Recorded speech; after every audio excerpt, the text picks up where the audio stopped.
Ok. Normalement, c'est bon, là, on m'entend, je crois. Salut, salut.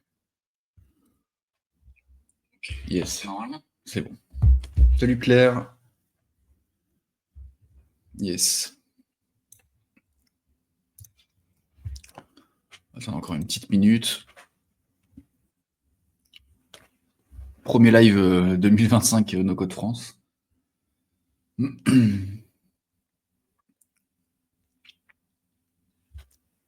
là, le but, ce sera vraiment de poser les bases pour les nouveaux qui rejoignent le no-code ou qui veulent démarrer en no-code. Je me suis amusé à faire un peu tout un gros récap par section de ce dont on a besoin de connaître pour démarrer en no-code. J'ai tout fait ça sur FigJam. Je filerai le lien à la fin. Normalement, je vais essayer que le live il dure pas trop longtemps, genre une petite heure. Et si jamais ça dépasse, dans tous les cas, il n'y a personne. Donc, c'est pas très grave. Salut Melzine.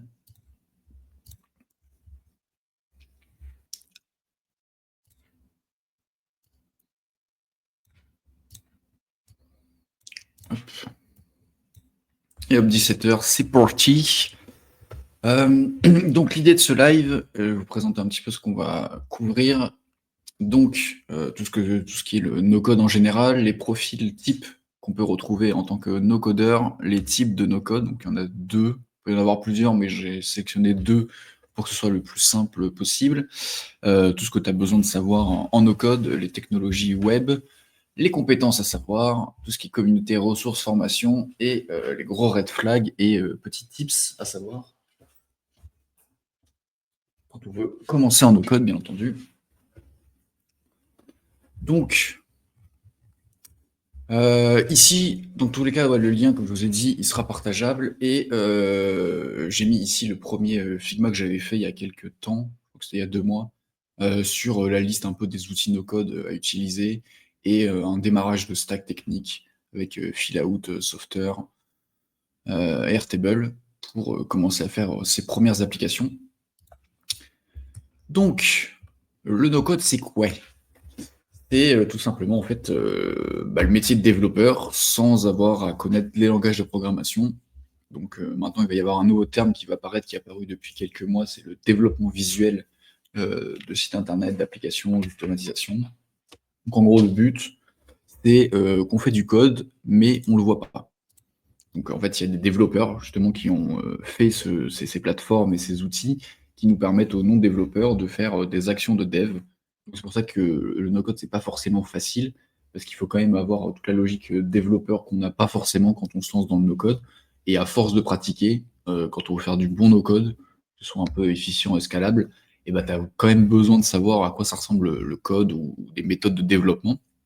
Donc le but, ça va être que, par exemple, un outil va nous proposer certains blocs. Par exemple, je prends l'exemple d'un site internet. Si jamais on veut créer un bouton ou faire une section ou quoi que ce soit, plutôt d'ouvrir un visuel de code et d'écrire à la main, d'ouvrir des parenthèses, des slash, d'écriture de code, etc. pour faire une section, bah, ce sera simplement juste un bloc qui s'appelle section que tu vas glisser dans un Canva. Et du coup, tu vas avoir une section, et dans cette section, tu vas pouvoir ajouter d'autres blocs, typiquement des boutons, des images, des liens, etc. Et tout ça, en fait, tu n'as pas besoin de connaître le code, tu as juste simplement à lire le type de bloc que tu vas mettre, et comme par magie, le code va s'intégrer directement dans la page sans que tu le vois. Okay, donc c'est un peu un assemblage de Lego, de brique par brique, pour faire soit une application, un site, une automatisation, etc. etc. Donc en gros, le no-code, ça existe depuis quand même pas mal d'années. C'est juste que là, depuis le Covid, depuis les années 2010-2015, il y a pas mal d'acteurs qui se lancent là-dedans pour créer ce genre d'outils et démocratiser ce genre d'outils. Mais les premiers trucs, c'était le what you see, what you get, c'est-à-dire que c'était par exemple les éditeurs de texte dans certains logiciels. Euh, C'est-à-dire que ce que tu écris, bah, en gros, c'est exactement ce que tu vois en termes de back-end, d'interface administrative, bah, sur le site, il va ressembler exactement à la même chose. Des précurseurs pour faire des sites internet, c'était Dreamweaver, donc un ancien logiciel d'Adobe, peut-être que les plus vieux dans le chat connaissent. Mais c'était un peu l'ancêtre d'Elementor, de WordPress, de Webflow, de Framer, de Figma même. Mais j'ai jamais touché parce que j'étais trop jeune et que ça m'intéressait pas forcément à cette époque. Mais, j'ai quand même téléchargé la chose pour voir ce que c'était et bah, on a quand même fait des progrès en UX et c'est plutôt pas mal en fait, voilà. Pour l'époque en tout cas, c'était bien parce que je me souviens que mon père, lui, il faisait encore ses sites internet sur un bloc-notes. Donc, avoir le bouquin HTML, CSS qui fait 450 pages et que pour le moindre truc, tu es obligé de regarder dans la doc, qu'est-ce qu'il faut faire et cetera. Bon, maintenant, on est passé quand même à une autre avancée technologique et un petit truc en termes de chiffres. Bon, j'ai demandé à Perplexity, donc il a forcément pris des données Google. Alors, je sais pas si c'est vraiment les bonnes données exactes, mais en gros, 27 milliards de dollars en 2024 dans le monde, 2025, 45 milliards, 2030, 130 milliards. Bon, si on aime bien le no-code, on est quand même dans un secteur porteur, sachant qu'en plus avec l'IA, c'est un peu plus rapide de faire certaines actions. Globalement, je ne vais pas parler d'IA dans cette vidéo, puisque ce serait l'objet d'un autre sujet et que j'ai pas envie d'embrouiller les gens à rajouter de l'IA dans des outils no-code où il n'y a pas forcément besoin. Ok. Après, on va se poser la question de pourquoi le no-code a été inventé, pourquoi le développement visuel a été créé. Une stat un peu tirée du chapeau, un peu à la louche. 70% des entreprises en France ne sont pas digitalisées, notamment les TPE, PME, les secteurs un peu vieillissants ou très, très vieux, notamment tout le secteur BTP, commerce, secteur de services encore même, où ils font encore plein de choses à la main, où les données elles sont pas centralisées, elles sont pas unifiées, où les gens gèrent toute leur entreprise sur Excel encore, ou par des post-it, par des Word, par des vocaux WhatsApp, ce genre de choses. Donc c'est pas le plus efficient, sachant que bah, en fait le gros nerf de la guerre maintenant, ça va être vraiment connaître ce qu'on fait en termes de data, que ce soit pour l'entreprise, pour ses clients, pour ses collaborateurs, pour les finances, tout ça, tout ça. Donc il y a encore pas mal d'entreprises qui sont à la ramasse. Et en 2025, moi j'ai décidé quand même d'aider ce genre d'entreprise, de TPE, PME, d'indépendants à se digitaliser, à avoir quand même une stack technique relativement propre et scalable pour le futur. Parce que même si elle y a, si on prend une entreprise qui gère encore du Excel ou du Post-it, etc., bah, en fait l'IA elle aura strictement aucune utilité ou aucune plus-value à rentrer dans ce genre d'entreprise, sachant qu'elle ne pourra pas interagir avec les données d'entreprise, donc ça sert à rien. Donc c'est pour ça que la première phase, ça va être vraiment de créer des outils pour centraliser les données entreprises, donc que ce soit pour la gestion RH, la gestion immobilière, la gestion financière, comptable, même de productivité de tâches, tout ça, pour avoir à la fin de l'année, faire un petit récap, comme il peut y avoir sur Spotify, voilà, votre récap de l'année, vous avez eu tant de clients, vous avez eu tant de chiffre d'affaires, etc., etc. Et voilà, ça sera à peu près le défi majeur, je pense, de ces 5 prochaines années, c'est vraiment de digitaliser les entreprises en France. Donc pas les startups, parce que bon, les startups sont assez aware, on va dire, de certaines technologies, mais tout ce qui est les boîtes qui ont 10, 15, 20 ans, qui sont encore sur des technologies vieillissantes et qui vont vraiment se casser la gueule si à un moment donné ils font pas ce tournant-là. Donc c'est pour ça que moi, cette année, je vais vraiment me focus là-dessus.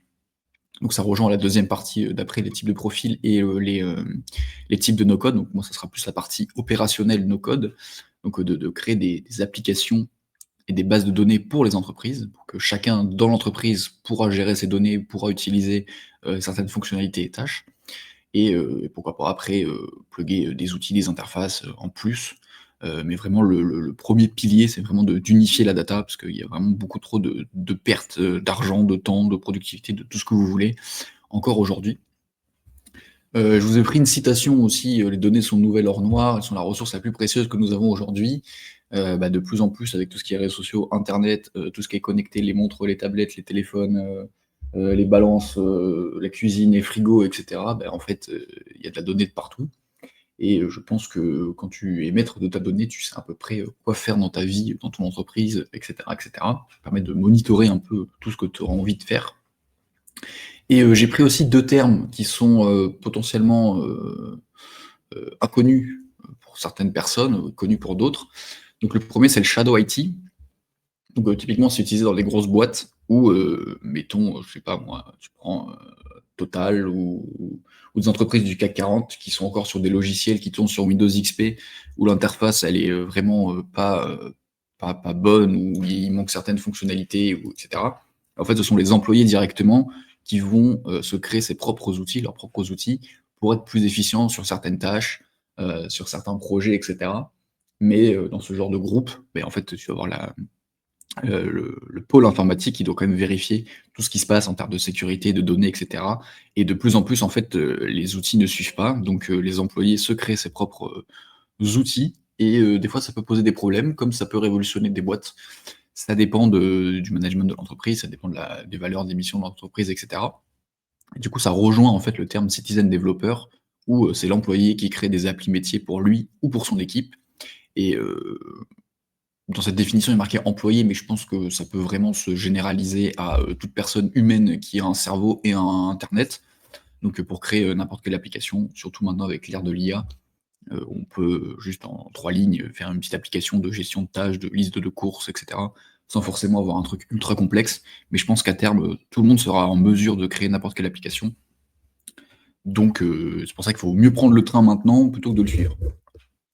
À droite, je vous ai mis mon site pour avoir tout le glossaire du no-code en général, enfin du langage informatique, tous les outils no-code qu'on va utiliser qui se retrouvent aussi dans le feedgem en haut. Et bien sûr, le site No Code France pour tout ce qui est communautaire, avec tous les canaux possibles et inimaginables sur tous les outils no-code et stacks techniques possibles et inimaginables.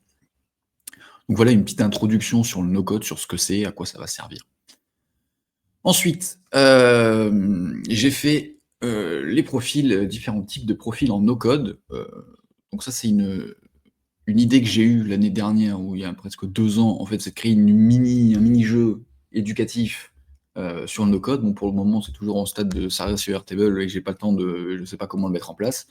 Mais je les ai classés en 5 catégories. Je pense que maintenant, on pourrait peut-être en rajouter une 6e et encore, à la limite, greffer d'autres compétences sur ces archétypes. Donc, en premier, ce sera l'architecte, ensuite l'artiste, le faiseur, le consultant et la machine.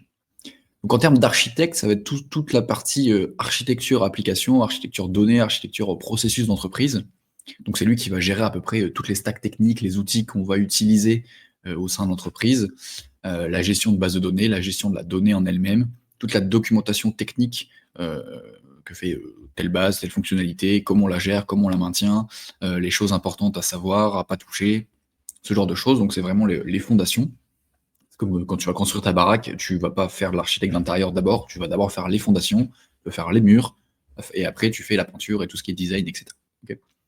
Ensuite, vous avez l'artiste, qui est notamment, je le classifie plus en UX, UI designer, graphiste, illustrateur, tout ce qui est en fait graphique en termes d'un site internet.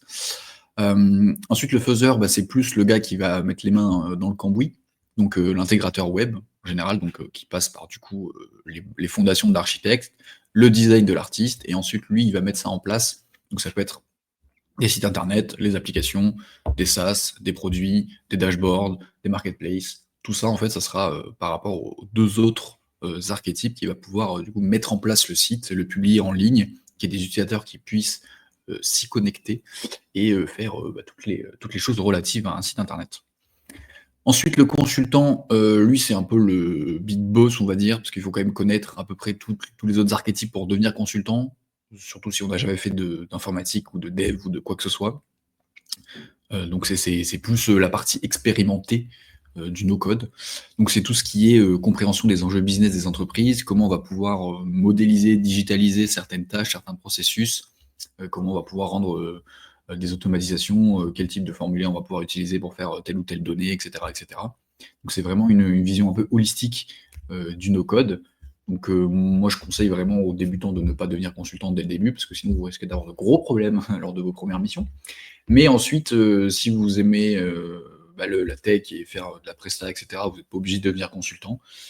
Si débugger des virgules, des accolades dans les JSON, ça vous casse les couilles, vous pouvez commencer à devenir consultant et du coup prendre des prestats pour éviter ce genre de choses. Parce que ça peut être vite chiant à la longue de débugger et de faire des tests toute la journée. Après, il y en a qui aiment ça et tant mieux, heureusement qu'il y a ces personnes-là. Et ensuite, la machine. Donc ça va être plus le côté vraiment technique, tech, ultra geek, où c'est tout ce qui va s'apporter à l'intelligence artificielle, les automatisations, les API, les webhooks, le script, le scrapping, un peu de code, je pense aussi là-dedans. Et tous ces archétypes-là, en soi, c'est plusieurs profils suivant les personnes et la personnalité de chacun, l'expérience de chacun, les envies de chacun.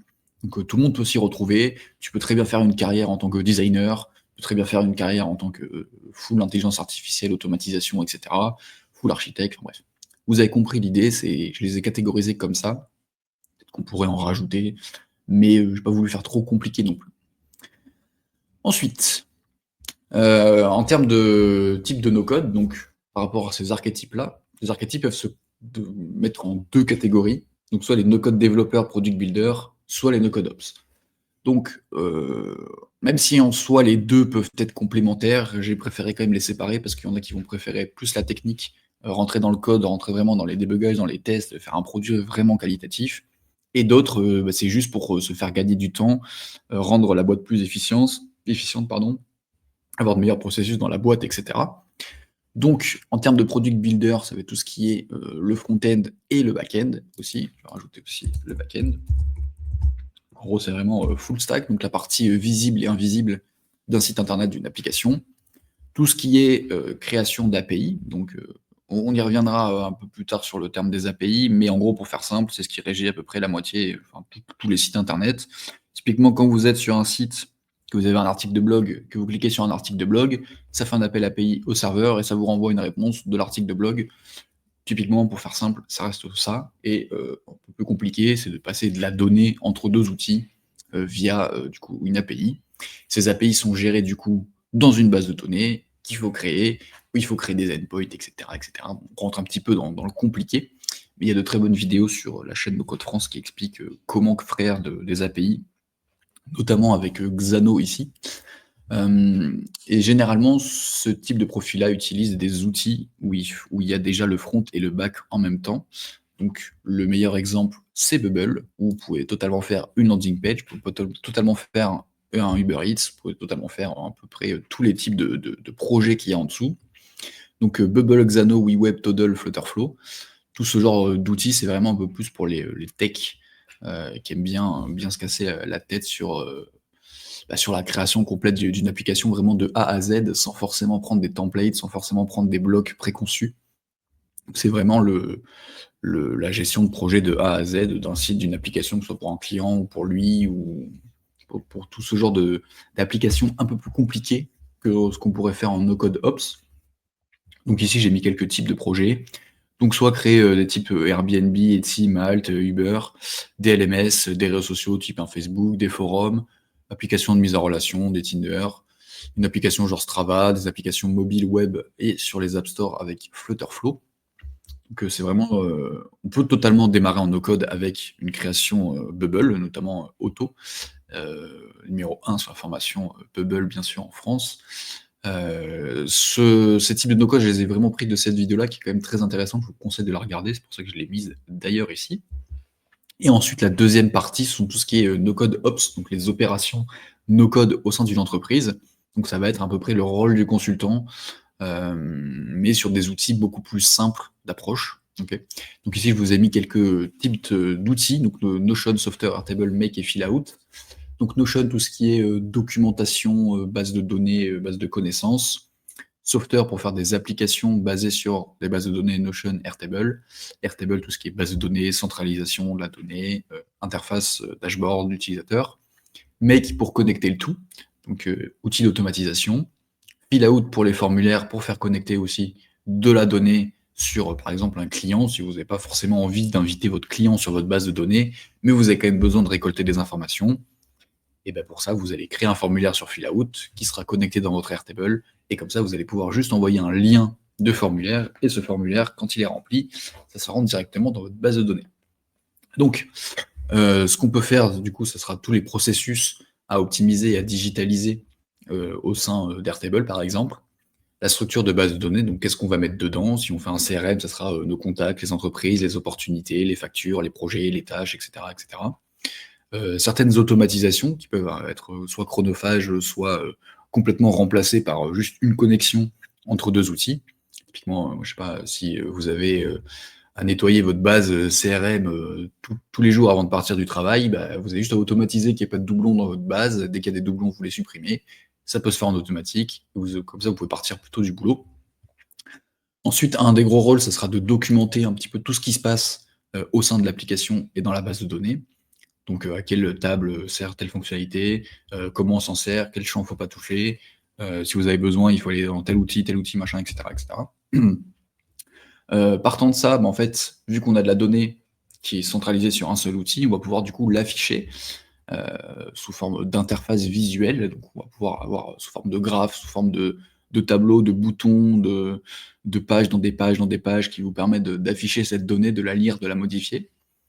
Et bien sûr, toute la formation, aux équipes, quand c'est vous qui allez créer l'application, le dashboard, la base de données ou quoi que ce soit, il faut bien entendu, faire une certaine petite formation aux prochaines personnes qui vont utiliser votre outil pour que, bah, du coup, ça soit, efficient et que ça soit utilisé sur le long terme. Donc en type de projet, on peut avoir, des CRM, la gestion administrative, compta, des solutions marketing pour traquer, je sais pas, tout le contenu éditorial, tout le reporting de publicité, la productivité pour les tâches et gestion de projet, des portails clients, gestion événementielle, hub de connaissances. Voilà, c'est à peu près, vraiment les 2 gros points, en gros, je dirais sur le no code et et voilà. Ensuite, en termes de technique, parce que même si on parle de no code, il faut quand même pas oublier que tout ce qu'on va créer en termes de sites, d'applications, ça reste quand même du code. Quand on débute, on en a un petit peu rien à foutre de savoir que c'est du TypeScript ou du React qui tourne derrière, mais quand on commence un petit peu à les creuser, et comprendre un peu ce qui se passe, bah, ça peut être sympa de savoir, comment ça fonctionne. Si jamais après on veut plus être dépendant de certains outils, mais on veut créer soi-même ses propres outils, ça peut être quand même sympa de savoir comment ça fonctionne. Sachant que maintenant les IA sont, limite autant, aussi forts qu'un développeur, qui connaissent du coup tous les langages de programmation. Si par exemple on utilise, pas moi, un Airtable et qu'on veut se refaire un Airtable-like, ben on sait que Airtable tourne sur tel ou tel techno, et ensuite avec l'IA, on peut potentiellement tenter de faire un Airtable bah, perso en fait. Mais pour ça, il faut quand même savoir comment ça fonctionne, comment ça marche, pardon. Donc, j'ai catégorisé en front-end et en back-end. Donc le front, c'est tout ce que voit l'utilisateur final, c'est sur lequel en fait le site, enfin l'utilisateur va interagir sur le site final. Donc ça peut être par exemple, je sais pas moi, Le Monde. Bah, Le Monde, la personne se connecte sur le site, il y a plein d'articles, et la personne clique sur un article, lit l'article. Voilà. Ça c'est vraiment l'utilisateur final, c'est ce qu'il va voir. Tandis que le back-end, bah, en gros, c'est comment on ajoute un article dans la base de données pour qu'il soit affiché sur le site internet. Et du coup, ça, bien sûr, l'utilisateur va pas voir, toute la partie, ajout d'articles, modification d'articles, quel est l'auteur, les publications, et cetera, et cetera. La base de données, bien sûr, c'est masqué pour les utilisateurs, mais sans ça, ben, en fait, le site ne fonctionne pas, donc tu es obligé de le créer. Mais voilà, le back-end, c'est vraiment tout ce que ne voit pas l'utilisateur final. Donc, en termes d'exemples sur le front-end, tout ce que j'ai mis, c'est l'affichage des infos pour l'utilisateur sur comment il va utiliser le site internet. Donc ça peut être un site vitrine, un site dynamique, donc tout ce qui est avec une base de données, donc des articles de blog, des annonces immobilières, des auteurs, des musiques, ce genre de choses. Un site e-commerce, landing page, marketplace, espace membre. Design system, c'est tout ce qui va toucher hein, au graphisme et à l'illustration du site internet, donc ça va être tout ce qui est couleur, typographie, ombre, bordure, illustration, logo, bouton, tout ce genre de choses.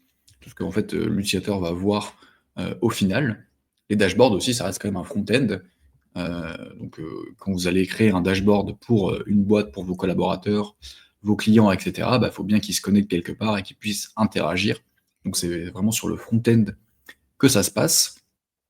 Et en termes de technologie et de métier par rapport au front-end, vous avez l'inévitable HTML, sans qui aucun site internet ne pourrait exister. D'accord. Donc ça, c'est vraiment la base de la base de la base de la base de la base.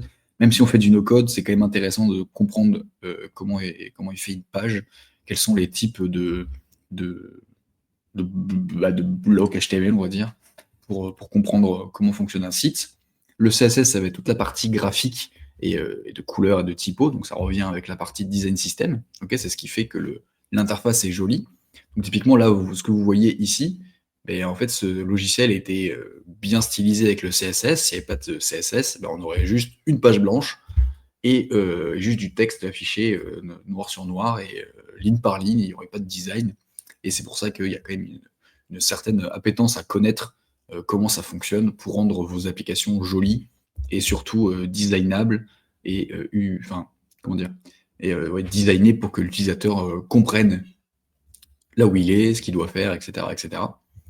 Ensuite, je vous ai mis quelques petits autres technologies. Donc, le JavaScript, c'est tout ce qui rend le site dynamique. Donc, typiquement, tout ce qui est pop-up de cookies, pop-up de newsletter, interaction sur le site internet, les accordéons, les tabulations, etc. Tout ça, c'est du JavaScript.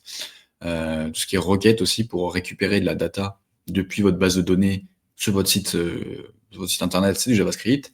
TypeScript, ça permet de créer des sites internet. Le React, ça permet de créer des composants, donc toujours aussi en termes de front-end. D'ailleurs, React, langage créé par Meta, donc Facebook, Instagram, c'est eux qui l'ont créé, et depuis, c'est 80%, je crois, des sites internet utilisent le React, et c'est quand même assez simple quand on met les mains dedans, finalement, malgré que ce soit du code. Et ensuite, en termes de métier pour du front, donc on a le front-end développeur, donc c'est tout ce qui est la partie front. L'intégrateur et le front, en gros, c'est à peu près la même chose. Ensuite, l'UX et l'UI design. Donc l'UX, c'est tout ce qui se concentre sur l'expérience utilisateur, comment rendre que l'application soit utilisable, facile, simple d'accès pour l'utilisateur. Et l'UI, c'est tout ce qui est la partie graphique, comment on met en avant certaines sections, certains blocs, certaines informations. Tout ça, c'est le travail de l'UX designer, l'UI designer, ou ensuite ça peut être l'UX UI designer aussi.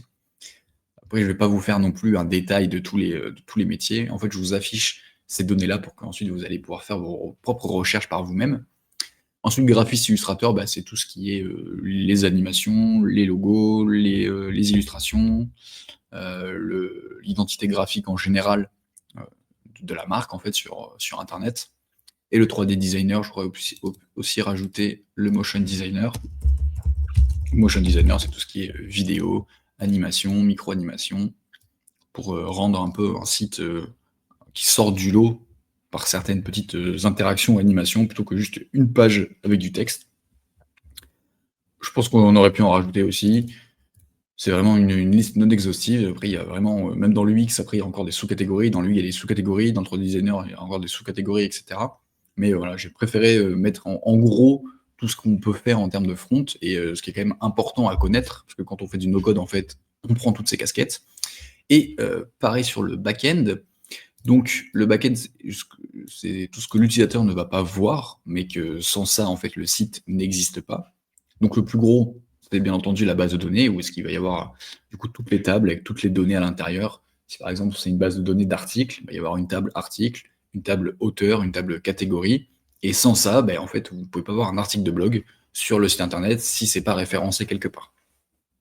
Ensuite, c'est tout ce qui va se passer en termes d'automatisation interne dans la base de données. Par exemple, si un nouvel utilisateur est créé, plutôt que de se mettre une notification, de voir qu'il y a un utilisateur qui est créé et ensuite de faire une action manuelle, ici, on va privilégier une automatisation interne pour que, par exemple, une fois que l'utilisateur est rentré par une page bien spécifique, lui attribuer un rôle. Par exemple, je sais pas moi, si la personne elle rentre sur une landing page particulière sur votre site, qu'elle s'inscrit, on le sait qu'elle est partie de cette page-là, donc on va pouvoir peut-être lui donner un statut de lead potentiel, de prospect, de client, etc., etc. Mais ça, directement, automatiquement, sans le faire manuellement. Les automatisations externes, donc ça va être pouvoir de connecter certains outils. Mettons qu'un utilisateur arrive sur la base de données et qu'il est tagué en tant que prospect, je vais pouvoir faire une automatisation qui va notifier mes collaborateurs directement sur Slack en mode il y a un nouveau client qui est arrivé sur la base, un nouveau prospect qui est arrivé dans la base de données, voici ces informations, clique ici pour voir sa fiche. Donc ça, plutôt que de le faire manuellement et de regarder sa base de données tout le temps, voir s'il se passe quelque chose, ça peut être directement automatisé. Et justement, les automatisations se passent par les API, donc ils sont vraiment un langage, moi j'appelle ça vraiment un langage de programmation, c'est vraiment ce qui permet de comprendre vraiment comment ça fonctionne l'application, de faire les automatisations. Et si vous apprenez pas ce que c'est une API, je peux vous dire que votre chemin dans le no-code, il va être vraiment très compliqué, parce que peu importe les applications, dans tous les cas, il va falloir utiliser une API. Donc je vous conseille vraiment de suivre des cours, des vidéos et de pratiquer les API. C'est vraiment je pense que le seul conseil que vous devrez retenir de tout ça, c'est apprendre les API. Je pense que quand on comprend une API, on comprend après comment ça fonctionne une base de données, comment fonctionne le front, comment on fait la connexion entre les 2 et c'est vraiment magique en fait. Je sais pas comment on pouvait faire avant sans, et en fait le truc c'est qu'en pratiquant, on se rend compte qu'on peut vraiment, vraiment, vraiment, vraiment tout faire quand c'est ouvert et quand c'est praticable. Ensuite, tout ce qui concerne le back-end, bah, ce sera les données utilisateurs. Donc comme je vous ai dit, dès qu'il y a un utilisateur qui est créé, avec certaines informations, le nom, le prénom, l'email, le téléphone, la date de naissance, numéro de sécurité sociale, le CV, identité, machin, machin. Les données marketing, donc ça peut être, tout ce qui est en rapport avec le CRM, les temps de connexion, le CA dépensé, tout ce genre de choses. Les données de page aussi, donc ça c'est tout ce qui est partie, analytics, donc combien de visiteurs sont venus sur votre site, combien sont venus sur cette page, combien de temps ils sont restés, par quel mobile ils sont venus, quel est leur type de centre d'intérêt, notamment sur Google Analytics. Ensuite, on va gérer tout ce qui est sécurité de l'application. Donc, typiquement, certaines bases de données permettent d'avoir les mots de passe des utilisateurs, bien entendu que vous ne les voyez pas. Donc, si vous prévoyez de faire une base de données Airtable et de stocker vos mots de passe en clair sur la base de données et d'avoir les mots de passe utilisateurs, sachez que c'est illégal, hein. Donc, si on vous tombe dessus, bah, bon courage pour vous défendre. C'est pour ça qu'il y a certaines applications qui sont privilégiées pour faire telle ou telle application, d'accord? Mais parce qu'en fait, il y a quand même un double tranchant, c'est que sur le no-code et quand on crée ses propres applications, on peut vite faire n'importe quoi. Et si par exemple, je sais pas moi, vous prenez Airtable, vous stockez toutes les informations de clients, dont les mots de passe, numéro de carte bancaire, etc., qu'il y a un leak massif, un hack massif d'Airtable et que toutes les données fuitent sur le darknet, et bah, c'est votre faute parce que vous les avez mis en clair sur votre base de données et ça ne doit pas arriver. C'est pour ça qu'il y a certains outils bah, qui sont faits pour, en fait, notamment pour Stripe, pour tout ce qui est paiement, Xano pour les authentifications, et cetera, et cetera. On va pas rentrer dans le détail, mais la sécurité, c'est quand même quelque chose qu'il faut pas négliger. Donc, mais dans tous les cas, ce qui est bien en no-code, c'est que, on vous laisse pas faire n'importe quoi non plus sur certains outils. Sur des gros trucs comme ça, c'est directement géré par les éditeurs, donc il y a pas de souci à se faire à ce niveau-là. Mais bon, faut quand même, connaître comment ça fonctionne pour éviter du coup de faire, des bêtises. Et ensuite, tout ce qui est permission, ça va être de prendre par exemple un utilisateur bah, random, un prospect par exemple qui arrive sur votre site, il est juste tagué en tant qu'utilisateur classique. Par contre, toi qui as créé ton application, tu vas te mettre un rôle administrateur, et ça tu vas pouvoir le gérer dans le back-end, ce qui fait que quand tu arrives sur le site, bah, tu vas pouvoir avoir une vue administrateur pour faire certaines actions, notamment d'écriture, de suppression, tandis qu'un autre utilisateur qui se connecte aussi de la même façon aura juste lui un rôle d'utilisateur classique, il pourra simplement lire la donnée, mais pas écrire, pas supprimer, pas modifier, etc. En termes de techno et de métier par rapport au back-end, donc comme je vous l'ai dit, c'est les API. Les API, pour les lire, il faut comprendre le JSON, qui est un dérivé du JavaScript. Au début, ça peut faire peur, le JSON, mais au final, c'est très simple. Enfin, après, je suis un peu biaisé, parce que du coup, ça fait quand même 3 ans que je lis du JSON, donc ça commence à rentrer. Mais en fait, si vous ne comprenez pas le JSON, vous pouvez pas forcément faire beaucoup de choses en no-code, je trouve. Je pense que vraiment les API et le JSON, c'est quand même requis. Parce qu'il y a quand même une grosse mode maintenant, c'est de faire d'automatiser tout et n'importe quoi. Sauf que pour automatiser tout et n'importe quoi, bah, ça passe par les API et le JSON, et si on ne sait pas lire ni l'un ni l'autre, ça reste un petit peu compliqué. Parce que même si Make, N8N ou Zapier, bon N8N je l'exclus, là, mais ça permet quand même d'automatiser certaines tâches, c'est-à-dire prends par exemple les clients dans la base de données Airtable et mets-les sur, je sais pas moi, mon logiciel de Brevo. Bah, si on ne sait pas que nom Jean et enfin prénom Jean et nom Dupont, ça reste des variables de JSON qu'on va pouvoir manipuler après dans l'outil. Si on ne sait pas ça, c'est un petit peu compliqué, quoi. Notamment quand on l'écrit aussi, certains petits problèmes qui peuvent survenir, notamment des points-virgules, les virgules, les accolades qu'on oublie de fermer ou d'ouvrir, ce genre de choses. C'est un petit peu compliqué, mais ça reste quand même accessible. Il faut juste pratiquer, pratiquer, pratiquer, comprendre, lire, débugger, poser des questions à Google, poser des questions à l'IA, de savoir comment ça fonctionne. Peut-être qu'on fera des émissions no-code pour vraiment déchiffrer et comprendre le JSON et les API. C'est pas des hiéroglyphes, hein, même si de premier abord ça peut ressembler à ça, mais vous inquiétez pas, c'est quand même assez simple. Faut juste y mettre et comprendre la logique. Ensuite, vous avez les technos MySQL et Postgre. Donc, c'est tout ce qui est en fait technologie de base de données, notamment pour les données relationnelles. Je ne m'étends pas sur le sujet, mais Airtable est une base de données relationnelle qui permet, de récupérer de la data qui existe déjà dans une autre table. Par exemple, vous avez des clients et des entreprises, vous avez une table projet, et bah, du coup, vous pouvez lier que votre client, avec les données que vous avez déjà, est associé à une entreprise. Et ensuite, quand vous allez créer un projet pour une entreprise, plutôt que de remettre cette donnée-là, vous allez juste prendre l'entreprise qui existe déjà et là signer un seul projet. Donc, comme ça va vous permettre d'avoir une data claire et unifiée, sans forcément avoir des doublons et de répéter toujours la même chose ou faire des copier-coller un peu bizarres, comme on pourrait faire sur Excel par exemple. Voilà, ça permet de faire ce genre de choses. Node.js, langage de back-end aussi pour faire des serveurs, tout ça, tout ça. AWS, les serveurs de Amazon pour héberger beaucoup de choses, et vous avez Azure aussi pour Microsoft. Bah ça, même en no-code, en gros, on l'utilise pas trop parce que ce sont les outils et les éditeurs qui ont la main dessus, en fait, donc on n'a pas forcément besoin de le connaître. Mais si jamais on se dirige un peu dans la partie open source, d'avoir ses propres outils, ses propres serveurs, etc., ça reste quand même très compliqué AWS, pas vous mentir, hein. J'ai essayé, hein, mais et moi qui commence à comprendre un peu, c'est vraiment trop le bordel. Il doit y avoir peut-être au moins 500 applications, sur AWS pour faire, tout et n'importe quoi. Donc faut vraiment quand même, se former. Docker qui permet aussi de faire des conteneurs sur un serveur, c'est-à-dire que sur un seul et même serveur, vous pouvez avoir 4 ou 5 applications qui ne se chevauchent pas, ce qui permet de faire, par exemple, des erreurs dans un conteneur et qui ne va pas influer les autres outils. Donc typiquement, si vous avez un conteneur avec une base de données, un autre conteneur avec vos analytics, un conteneur avec une automatisation, si votre base de données elle plante, bah, ça ne va pas forcément casser les autres serveurs, okay, enfin les autres outils dans les conteneurs. Mais pareil, ça c'est plus la partie vraiment développeur tech. Quand vous commencez le no-code, il n'y a pas vraiment besoin de savoir ce que c'est Docker. Moi, j'ai mis quand même 2 ans et demi à savoir que ça existait. Maintenant, j'utilise un petit peu, mais vraiment, quand on débute, il n'y a vraiment pas besoin de savoir ça. Et en termes de métier, bah, c'est tout ce qui est back-end développeur, l'architecte de solution, tout ce qui est le DevOps, data analyst, data engineer, et encore plein d'autres trucs que je ne connais pas forcément. Mais en gros, pareil, quand on va faire du no-code, on va se mettre ces casquettes-là pour faire du coup son application, son site internet, ses automatisations, etc., etc. Ensuite, pour continuer dans le front et le back, je vous ai mis quelques petites compétences à avoir, donc séparées en deux. Donc tout ce qui est soft skill, donc c'est les skills un peu humains, on va dire, ok. Et hard skill, c'est vraiment tout ce qui est compétences techniques pures.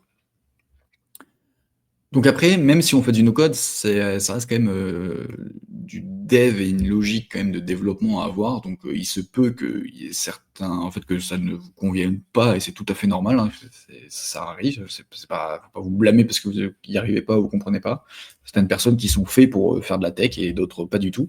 C'est pour ça que même le no-code essaye de démocratiser l'accès à ça pour tout le monde. Mais bon, pour le moment, il y a certains outils quand même, si on ne connaît pas vraiment certains skills, c'est impossible de le démarrer. Donc c'est pour ça que je préférais le séparer en deux, et que même, par contre, si vous êtes un crack en soft skill, mais que vous connaissez rien à la technique et qu'on vous demande de faire certaines implémentations techniques, bah, vous risquerez de vous tromper, de vous planter, mais ce qui est tout à fait normal aussi quand on débute. Mais comme ça, voilà, je vous ai mis quelques catégories. Donc la première, c'est la pensée analytique, capacité à décomposer des problèmes complexes, réflexion systémique et vue d'ensemble, esprit logique et méthodique, capacité à identifier les relations de cause à effet, et anticiper les scénarios et implications. Donc ça, c'est un peu une pensée logique, pour être un peu un détective, on va dire. C'est-à-dire que quand on va avoir une application ou un produit à créer, c'est vraiment se poser les bonnes questions de qu'est-ce qu'on va mettre en place, comment ça va marcher, est-ce que ça c'est plus optimisé, oui mais si on fait comme ça c'est mieux, etc. etc. Mais aussi débugger des problèmes, c'est-à-dire que même si dans ton idée, je sais pas moi, application A et application B, tu dois juste relier une seule chose, bah, des fois dans la relation avec ces deux outils, bah, il y a un truc qui plante, bah, il faut savoir comment la gérer, comment anticiper. Si jamais, je sais pas moi, vous prenez un client et que personne n'a jamais utilisé d'ordinateur de sa vie, bah, du coup, je sais pas moi, former sur Xano dès le début, c'est peut-être un petit peu risqué. Par contre, les emmener sur Notion petit à petit, c'est peut-être un peu mieux. Donc tout ça, c'est des choses à avoir, de penser aussi en termes de coûts, en termes de temps, tout ce genre de choses, c'est quand même des choses à savoir. Après, bien sûr, ça vient avec le temps, ça vient avec vos expériences passées, vos expériences potentiellement futures que vous allez faire avec le no-code, et cetera. Donc sur ça, il y a pas de souci, mais c'est un petit plus, je dirais, d'avoir quand même cette pensée, curiosité logique. Ensuite, en termes de gestion de projet, bah, typiquement, moi, gestion de projet, je suis complètement nul à chier. Je déteste ça. Donc, bah, moi, c'est vraiment pas mon fort. Par contre, la pensée analytique, c'est un truc que je kiffe. Donc, tout ce qui est gestion de projet, les deadlines, documenter, faire des tâches, des priorisations, des trucs comme ça. C'est pas du tout mon truc, mais j'apprends de plus en plus parce que bah, quand tu as des clients qui demandent quand même des choses livrées à temps et en heure, bah, tu es quand même un petit peu obligé de te mettre d'essayer de trouver des techniques ou des méthodes pour t'organiser toi-même. Donc, mais voilà, pareil, ça, si vous êtes, je sais pas moi, chef de projet digital avant, mais que vous avez jamais touché un outil, bah, par contre, vous vous mettez dans Notion et vous faites une gestion de projet ultra organisée, ultra compétitive, bah, je peux vous dire que vous allez trouver du taf aussi. Donc, en fait, tout ce que je mets là, faut pas non plus avoir tout. Donc, typiquement, moi, la gestion de projet, je l'ai pas et ça me fait chier. Donc, pour le moment, je m'en occupe pas. Si jamais vraiment il y a besoin, bah là, je prendrai des formations, je me formerai, j'irai étudier le sujet un petit peu plus. Ensuite, en termes adaptabilité, pardon, l'apprentissage continu de nouveaux outils, flexibilité dans les changements, notamment en termes de clients aussi, les objections, la résilience aux obstacles techniques, curiosité intellectuelle, capacité à sortir de sa zone de confort. En gros, là-dedans, c'est vrai que si vous n'avez pas tout ça, ça risque d'être quand même compliqué. Pas vous mentir que sur tout ça, hein, les obstacles techniques, putain, pardon, j'ai du mal aujourd'hui. Il se peut que vous allez à certains moments avoir envie de péter votre ordinateur, ce qui est totalement normal, que vous n'allez pas comprendre un truc ou que vous êtes sûr et certain de comprendre un truc, mais qu'il y a une virgule que vous avez oubliée au fin fond de votre copier-coller. C'est vrai que ça peut quand même faire péter des plombs quand même assez souvent. Par rapport aux nouveaux outils aussi, l'apprentissage continu, c'est surtout de la veille, parce que, heureusement et malheureusement, tous les jours, il y a des nouveaux outils qui sortent d'éditeurs, connus, pas connus, des indépendants, des boîtes et cetera et cetera. Donc faut savoir quand même faire le tri, prendre ce qui est bon, mais c'est vrai qu'il peut se passer là, peut-être en 2025, il va y avoir un nouvel outil no code qui va tout déchirer. Bah, si on n'est pas au courant et que ça peut, je sais pas moi, répondre à une problématique qu'on a eue sur tel ou tel outil, bah, peut-être qu'en utilisant cet outil-là, bah, ça va régler tous vos problèmes et ça va permettre d'avancer sur votre projet. Ensuite, en termes de communication, écoute active des besoins utilisateurs, vulgariser les concepts techniques, aisance de présentation de solutions, documentation claire et structurée, collaboration efficace avec les parties prenantes. Ça rejoint un petit peu la gestion de projet, notamment si on se met à son compte en tant que freelance. Bah, généralement, vous allez proposer des solutions à un client, mais lui, il n'y comprend rien. Donc, si vous commencez à lui dire que bah ouais, pas de souci, on va se prendre une petite base de données en NoSQL Postgre, on va se mettre un petit serveur AWS avec N8N, on va faire du JSON et des API dans tous les sens, bah, je peux vous dire qu'il va pas trop vraiment comprendre ce que vous êtes en train de lui dire et potentiellement perdre la vente. Pareil, si vous avez des collaborateurs et vous êtes totalement expert sur le sujet, si vous commencez à parler technique, je peux vous dire que ça fait vraiment fuir tout le monde. Alors que si vous les prenez pour des enfants de 5 ans, que vous leur expliquez vraiment bien à quoi ça sert et qu'en fait ils se rendent compte que c'est pas compliqué, ça marche tout de suite beaucoup mieux. Donc après, pas toutes les personnes sont pédagogues. Moi, ça fait 1 an et demi que je fais des cours et je sais que bon, il y a certains cours, la pédagogie, des fois, voilà, mais on apprend, ok. Par contre, ce qui est bien, c'est que quand on pratique et qu'on fait de la tech, qu'on rentre vraiment dans le détail de ce qu'on fait et ce qu'on comprend, c'est plus simple ensuite de l'expliquer à quelqu'un qui ne connaît pas. Typiquement sur le Slack No Code France, dès que vous posez une question, les gens qui vous répondent essayent quand même de rendre explicite leur réponse et pas non plus vous balancer des trucs techniques, alors que en fait, du coup, quand on va vous répondre avec des termes techniques, vous allez être encore plus perdu que votre question de base. Donc sur ça, il faut quand même avoir une certaine pédagogie là-dessus et la documentation aussi super importante parce que quand vous allez peut-être enchaîner, je sais pas moi, 3-4 projets en même temps, si vous documentez pas que chaque projet fait telle action, que chaque table fait tel truc, quels outils vous avez utilisés, comment on s'en sert, etc. Quand on bascule d'un client à un autre, des fois on peut vite se mélanger les pinceaux, ou par exemple il y a une pause d'1 mois et demi, 2 mois avec un client, vous revenez, hein, après vous êtes là en mode ça fait quoi ça déjà? Bah je sais pas, parce que je l'ai pas noté. ça m'est déjà arrivé, c'est pour ça que je vous le dis. Voilà, c'est pas non plus le plus optimal.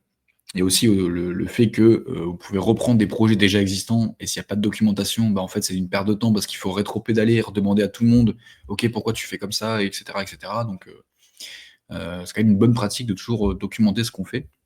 C'est pour ça que là, de plus en plus, je fais des Figma, des FigJam, des Whimsical, des Notion et cetera, pour quand même un peu structurer, ce que je suis en train de faire, dans chaque projet. Sauf quand c'est des projets perso, bah, je sais que c'est mes trucs, même si c'est quand même une mauvaise pratique, mais voilà. Ensuite, en termes de hard skill, tout ce qui est architecture et conception, modélisation de base de données, conception d'interface, architecture de solutions, sécurité des données, optimisation de performance. Si vous devez vraiment tenir 2 trucs, c'est ça et ça. Donc comprendre comment, une application est faite, comment ça fonctionne une base de données, comment on la structure, comment on la met en place, quelles sont les bonnes pratiques, les mauvaises pratiques et ensuite, d'afficher ces données-là, de manière, visuelle sur un front. C'est vraiment les 2 plus gros points, à savoir et moi ce qui m'a là où j'ai vraiment eu le déclic en no code, c'est vraiment d'avoir, compris la logique des bases de données. D'ailleurs, j'ai fait une vidéo sur ma chaîne YouTube, là-dessus, n'hésitez pas à aller la voir. C'est vraiment en fait, tu pars des fonctionnalités, tu pars, je sais pas moi, d'un client. OK, j'ai besoin de savoir quoi sur ce client? OK, le nom, le prénom, la date de naissance, le téléphone. Bah, ça, c'est des champs que tu vas mettre dans une table. Hem, Pardon, j'ai lu ton commentaire, Claire. C'est-à-dire qu'en fait, si on ne sait pas, quoi mettre et qu'on ne comprend pas vraiment, les fonctionnalités, ça risque d'être compliqué ensuite pour modéliser une base de données. Donc il faut toujours partir du postulat: quelles informations j'ai besoin pour ensuite la traiter soit sur un site internet, soit en interne. Donc, typiquement, vous prenez un client, vous listez tout ce que vous avez besoin de savoir sur ce client-là et en gros, toutes les informations vont devenir des champs et ensuite, je sais pas moi, si vous avez, un besoin d'entreprise, bah, peut-être que cette entreprise, ça va pas forcément être un champ, mais une table en plus parce que vous avez besoin d'avoir des informations supplémentaires sur cette entreprise. Après voilà, pour, certaines applications, après, un petit conseil que je peux vous donner, c'est prendre des applications que vous utilisez au quotidien et essayer de faire du reverse engineering, donc en fait de décortiquer, comment l'application est faite. Donc, je sais pas moi, par exemple, si on prend un Uber, OK, comment ça fonctionne? OK, j'ai un compte, j'ai des informations. OK, je suis dans une ville, j'ai une localisation, je dois aller à un point A, un point B. OK, donc, il faut forcément un point de départ, un point d'arrivée. OK, il y a des chauffeurs. OK, ces chauffeurs, ils sont quoi? Ils ont un nom, ils ont un prénom, ils ont une date, ils ont une note, ils ont une voiture, et cetera. Et tout ça, c'est des tables qu'il faudra créer dans la base de données pour faire son application. Ensuite, connaissances techniques, bah, c'est un petit peu ce que je vous ai marqué tout en haut. Les API, les webhooks, HTML, CSS, JavaScript, les bases de données relationnelles, les formats de données, le JSON, le CSV, les protocoles web. Bon, ça, bah, c'est plus, enfin, en gros, vous n'allez pas vraiment vous toucher à ça. Vous n'allez pas non plus créer un nouveau protocole web, mais c'est ce qui régit en fait le fait que vous arrivez sur un site internet. Si c'est sur ce site internet, vous voyez qu'il n'y a pas de S HTTP, généralement les navigateurs vous disent que le site n'est pas sécurisé et que bah, ça peut être un danger ou une page de phishing ou une arnaque ou quoi que ce soit. Donc c'est pour ça que le HTTPS existe. C'est un certificat de sécurité sur le site internet qui permet de crypter certaines données, notamment les mots de passe, les cartes bleues, etc. etc. Donc si jamais on vous envoie des liens un petit peu bizarres, vérifiez toujours qu'il y ait bien le S HTTP. Si vous avez un doute dans l'URL, retapez-la pour éviter d'avoir des pages qui sont sensibles à l'identique, par exemple amazon.com, mais le Amazon, les deux A sont en écriture cyrillique. Bah, si vous cliquez dessus, que vous ne retapez pas l'URL, bah, bien joué, vous avez donné vos données à des Russes. Donc ça, c'est quand même des trucs de sécurité, mais bon, ça, vous l'apprendrez en faisant des erreurs, ou en regardant des vidéos, en vous informant, tout simplement. Et ensuite, méthodologie, bonne pratique, documentation, test, gestion des versions. Ça, c'est plus pour certains outils, parce qu'il n'y a pas tous les outils qui font du versionning. Les pratiques de sécurité, les standards d'accessibilité, ça c'est un petit peu plus niche, mais c'est typiquement pour tout ce qui est personnes malvoyantes, personnes daltoniennes, ce genre de choses. Euh, Typiquement, il y a certaines. Je donne un exemple pour certains sites. Il n'y a pas tous les sites, enfin, il n'y a presque aucun site qui le fait, mais il y a des modes, notamment sur les sites du gouvernement, vous avez des modes de contraste pour le site internet pour être plus visible. C'est-à-dire que vous avez un mode daltonien, bah, vous cliquez sur daltonien et ça vous met les couleurs, comme ça vous pouvez les voir. Ça peut vous lire du texte, ça peut vous lire des sites internet quand vous êtes malvoyant, non-voyant, tout ce genre de choses. Il peut y avoir une vraie niche là-dedans. Moi, c'est pas un truc qui m'intéresse forcément, mais il y a quand même certains trucs, tu es quand même obligé de le faire. Donc c'est bien aussi de s'y connaître. Et ensuite, pour les deux styles de no-code, bah, toujours pareil, en no-code développeur, product builder, design d'interface, expérience utilisateur, optimisation mobile, intégration paiement, déploiement d'application, analyse processus métier, automatisation de workflow, intégration de système, gestion du changement, optimisation des processus. Donc là, ça mélange un peu soft skill et hard skill. Mais comme ça, vous avez quand même une vue d'ensemble de tout ce qui est bon à savoir, bon à connaître pour bien démarrer sans trop être perdu. Ensuite, il nous reste encore 2 petites slides et puis on a bientôt fini. Donc ici, grosse slide de communauté, ressources et formations autour du no-code. Donc j'ai pas mis tous les sites parce que je pense qu'il en existe quand même beaucoup. Je les ai pas tous mis. Vous avez bien sûr No Code France, sur lesquels on est aujourd'hui. No Code for Good pour les associations, Contournement qui sont un petit peu les pionniers du no-code. Apprendre Make pour faire du Make, par Lilian, Creacity pour faire du Notion par Vince, Apprendre le no-code fait par Sacha, par moi pour apprendre le no-code, Auto pour faire du Bubble, donc Bubble, si on revient, c'est pour faire du product builder, Notion, c'est pour des no-code ops, l'école Cube, qui est la première formation, la première école française de formation no-code, titre RNCP certifiant, c'est eux qui ont créé le titre. Donc si jamais vous avez envie de faire carrière dans le no-code, je peux vous conseiller de le faire. C'est pas parce que je suis en train de passer les entretiens, mais c'est que je pense que c'est quand même une bonne école, contrairement à une autre école que je vais pas citer, où ils te promettent de faire 10 000 € par mois, donc eux, je ne les mentionne pas. Ensuite, Gaspatio, qui sont une boîte réunionnaise qui vous apprennent à faire du web et du Pisano. Et je pense après, bien sûr, qu'il doit y avoir d'autres sites que j'ai pas notés. Si jamais vous pouvez les mettre en commentaire, je les rajouterai avec grand plaisir. Et après, je vous ai mis une petite liste de chaînes YouTube que je suis régulièrement, qui font du bon contenu. Et c'est français. Je vous ai mis aussi la partie anglaise. Vous avez Shubham qui est un peu un influenceur no-code sur YouTube. Guylaine qui est un membre de communauté No Code France. Emmanuel qui fait No Code France. Coda tout simplement, Elise et sa team qui fait du Coda. Claire No Code qui fait du no code et notamment du Notion, des automatisations. Vous avez Jérémy No Code Skill qui fait plus du N8N, de l'IA, et tout ce qui est code avec IA, avec Cursor, Windsurf, etc. Vince de Creacity qui fait du Notion. Alexis qui fait pas mal de choses en open source et notamment avec l'IA également, qui est le cofondateur de Contournement. Vous avez la chaîne de WeWeb qui est une boîte française et du coup ils font pas mal de live et de vidéos sur leur outil. Donc n'hésitez pas. Ma chaîne YouTube Apprendre le no-code. Et Lou Attal qui fait que du Notion. Et voilà, toutes ces chaînes, je pense qu'il doit y avoir encore d'autres chaînes. Bien entendu, c'est tout ce que j'ai dans mes abonnements, je pense qu'il doit y en avoir d'autres. Après, il y en a d'autres que j'ai pas mis parce qu'ils vous promettent aussi monts et merveilles pour devenir freelance et, et gagner 10 000 € par jour en 30 minutes. Donc eux, je ne les mentionne pas.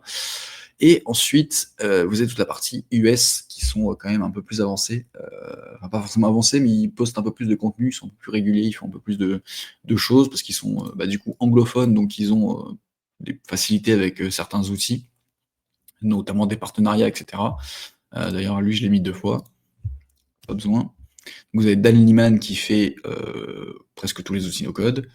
Stephen J. Pop qui fait presque tous les outils no-code. James No-code, lui, c'est vraiment que du Flutterflow, donc pour faire des applications mobiles. J'en ai un qui fait du Glide aussi, je ne l'ai pas mis. Flux Academy, c'est tout ce qui est en termes de web design, donc Figma, Framer, Webflow, donc créer des sites internet jolis. Garrett, il fait que des outils no-code, Airtable, SmartSuite, Softer. No-code Procode, lui, il fait pas mal de trucs sur Toddle, qui est un nouvel outil de front. Un peu d'IA aussi, il développe certains trucs. Framer pour faire du Framer. Arnaud Ross, qui intervient aussi sur la chaîne de Flux Academy, donc pareil, c'est tout ce qui est web design. Et Connor Finlayson, c'est pareil du no-code en général, plus Webflow, Memberstack, Stripe, ce genre d'outils-là. Et voilà à peu près toutes les ressources, informations. Bien entendu que sur No Code France, on a un Slack avec 15 000 personnes dessus. Donc pour débuter, c'est très très bien, parce que la moindre question, en général, il y a toujours des gens pour vous répondre, pour poser des questions, pour interagir, pour échanger. Moi j'ai un Discord aussi, si vous voulez venir, où c'est plus chill, plus en intimité. Et ensuite, Auto, ils ont un Discord aussi. Après voilà, chacun aussi a sa propre communauté. Donc n'hésitez pas à rejoindre toutes ces personnes-là. Et ensuite, pour finir, les petits red flags et les tips. Donc ça, c'est vraiment en termes de red flags, si vous voyez ce genre de choses sur YouTube, sur Facebook, sur Instagram, sur TikTok, enfin sur tous les réseaux sociaux, on vous promet de gagner 10 000 € par mois parce que c'est facile, que t'as pas besoin de travailler, que tu as besoin juste de ton ordinateur ou ton téléphone, en fait, faut fuir, ok. Les formations qui coûtent plus de 3 000 € où le frérot, il explique juste la documentation d'un outil, pareil, ça sert à rien de donner ses sous. Quand on vous promet de partir de travailler 2 heures par jour, d'aller à Dubaï et d'acheter une Lamborghini, pareil, ça n'existe pas, d'accord. Tous ceux qui font aussi des SaaS en 30 minutes et qui sont full stack développeurs, LLM certifiant Dev mes couilles, pareil, prenez avec des précautions. Ceux aussi, pareil, qui vous proposent de devenir freelance à 5K par mois alors que vous avez jamais touché un outil no-code de votre vie, pareil, pas fan. Pareil, de quitter ton projet, ton job, alors que t'es bien et que t'as juste envie de faire un petit side projet, devenir millionnaire, pareil, faut dégager. Et maintenant, il y a un nouveau truc qui est venu, c'est-à-dire que maintenant, il y a des personnes qui se font des deals avec des joueurs de foot et qui vous proposent de gagner l'équivalent d'une Rolex par jour. Pareil, ça faut fuir. Je vais pas faire de name dropping, mais je pense que si vous avez vu la pub sur Instagram récemment, vous savez de qui je parle. Donc voilà, tout ce genre de choses. Pareil, même s'il y a des centres de formation qui vous proposent de gagner 10 000 € par mois en no-code, pas pareil, en fait, ça marche pas. Donc, enfin ça marche, mais sur le très, très, très, très, très, très long terme, c'est pas en 10 jours, en 30 jours, en 90 jours. Surtout quand on n'a jamais fait de dev, ça ne marche pas. Donc, quand vous entendez ce genre de choses, vous pouvez les enlever de votre liste de personnes à suivre. Ça ne sert à rien de les suivre, parce que la plupart du temps, ils regardent juste des tutos où ils suivent des gens aux US et ils répliquent la même chose, alors qu'ils sont pas forcément compétents dans leur domaine. Voilà. C'était mon petit disclaimer, un petit coup de gueule, mais bon, c'est toujours bien de le rappeler pour pas qu'il y ait des gens qui tombent dans le panneau et après qui se disent j'ai perdu 2 000 € alors que j'aurais pu investir des formations vraiment qualitatives ou juste payer des outils pour pratiquer. Ensuite, en termes de tips que je peux vous donner pour terminer, ça serait bien entendu d'apprendre l'anglais. Je vais pas vous faire un dessin, mais la plupart des outils qu'on va utiliser en no-code, c'est que des boîtes américaines, c'est que des boîtes européennes. La plupart du temps, c'est en anglais parce que c'est international et que le code, c'est de l'anglais, donc il y a beaucoup, beaucoup de termes en anglais qu'il faut connaître. Ça peut vous prendre un petit mois et demi, 2 mois à vraiment apprendre vraiment tous les termes pour être à l'aise là-dessus, mais au bout d'un moment, c'est toujours les mêmes termes qui vont revenir, donc pas de panique là-dessus. Si vous avez une question, demandez à Google. Pour le moment, il n'est pas encore mort. Donc, en fait, ce qui est bien, c'est que la plupart des outils, quand vous allez avoir une erreur, ils vont vous mettre un message d'erreur, vous copiez ce message d'erreur, vous le mettez sur Google, et généralement, vous avez des réponses qui arrivent.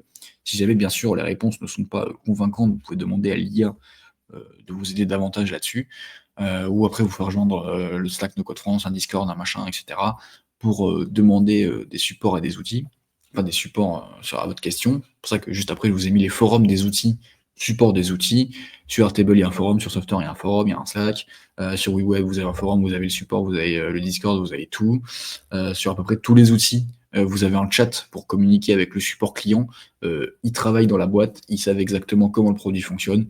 Si vous avez un problème que vous ne trouvez pas votre réponse, ils sont là pour ça. Hein. Même peu importe le plan, que vous soyez en gratuit, payant. Bon, si vous êtes en gratuit, il faudra attendre peut-être 24 heures pour avoir votre réponse. Mais la plupart du temps, on va toujours vous débloquer. Donc ça, c'est cool. Intégrer une communauté, donc ça peut être des freelances dans votre ville, ça peut être des gens que vous connaissez, ça peut être sur Slack, ça peut être sur Discord, ça peut être sur WhatsApp, ça peut être n'importe où. N'hésitez pas à vous faire entourer, parce que c'est pas forcément cool de démarrer tout seul dans son coin. Moi, je l'ai fait parce que je suis en ermite, mais c'est bien après de retrouver une communauté et des gens avec qui parler et partager. et aussi bien entendu de pratiquer, parce que c'est pas juste en regardant des vidéos et de faire de la masturbation intellectuelle que ça va rentrer. Il faut vraiment aller dans les outils, se casser la gueule dans les outils, comprendre les interfaces, même si la plupart du temps, ça sera toujours les mêmes fonctionnalités d'un outil à l'autre. Quand on reste dans la catégorie, par exemple, site internet, ben, vous allez toujours avoir un panel à gauche où il va y avoir vos sections, à droite pour modifier les éléments, et que ce soit Framer, Webflow, Figma, WeWeb ou quoi que ce soit, ça sera toujours la même chose, d'accord? C'est des standards après qui se font. Ensuite, ne pas abandonner, si jamais c'est trop compliqué, bah, vous faites une pause, vous regardez sur internet, vous laissez passer 1 jour, 2 jours, vous revenez, des fois vous allez juste aller aux toilettes, vous revenez, bah, vous avez trouvé l'idée qu'il fallait, faire ça et ça. C'est vraiment des trucs cons des fois, c'est juste que quand on est en tunnel vision sur certaines choses, ton cerveau il bug, mais c'est pas non plus, insurmontable. Un des gros trucs que moi j'ai fait pour progresser, c'était de prendre des études de cas concrètes, que ce soit des projets clients, que ce soit des projets, pro, perso, d'un pote, de la famille, de qui vous voulez. En fait, quand il va y avoir une application réelle derrière, c'est plus simple, de s'entraîner parce que, bah, vous savez qu'il y a quand même des besoins et du coup, si ce besoin est, est demandé, bah, c'est qu'il y a potentiellement d'autres applications qui ont fait la même chose. Donc, là-dessus, vous allez toujours pouvoir avoir de la ressource pour progresser, faire les choses petit à petit, bien entendu. Allez pas commencer à faire je sais pas moi, un clone de Facebook, si, bah, vous savez pas tout ce que je vous ai dit depuis le début, hein. Commencez juste par faire une application, de to-do list ou de faire une liste de courses et après petit à petit vous allez enchaîner, comme ça, brique par brique, des complexités. OK? Cassez-vous la gueule, faites des erreurs, faites bugger les sites, faites bugger votre cerveau, c'est le meilleur moyen, de comprendre, là où vous avez merdé. Comme ça, la prochaine fois que vous allez arriver sur le truc, vous allez dire: «Ah ouais, ça faut pas le faire comme ça parce que l'autre fois ça m'a fait ça, ça, ça, ça, donc on va éviter». Ça va vous permettre comme ça de pratiquer petit à petit, demander de l'aide, d'être curieux et surtout d'avoir du temps consacré à ça. Surtout si c'est quelque chose qui vous plaît et sur lequel vous voulez, vraiment, vous développer, ça sert à rien d'aller trop vite. Les technologies que je vous ai citées, tout ce que je vous ai cité, ça va pas partir du jour au lendemain. Il va y avoir peut-être des outils qui vont se rajouter, mais globalement, tout ce que je vous ai dit, enfin, que ce soit en 2025, en 2030, bon, peut-être 2030, j'abuse, mais donc 2025, 2026, 2027, je pense que ça va pas bouger. Donc voilà un petit peu, ce que je voulais vous présenter, autour du no-code. Je pense avoir fait une petite, bonne grosse introduction. Bien entendu que ça sera dans la description. Vous pouvez me demander aussi, sur LinkedIn, sur WhatsApp, sur Pigeon Voyageur, Discord et cetera, si vous avez d'autres questions. Je prends des questions dans le chat si vous avez et si vous en avez pas, c'est ciao, un petit apéro et ensuite, je vous laisse retourner à vos, occupations. Est-ce que vous avez des questions dans le chat avant de clôturer?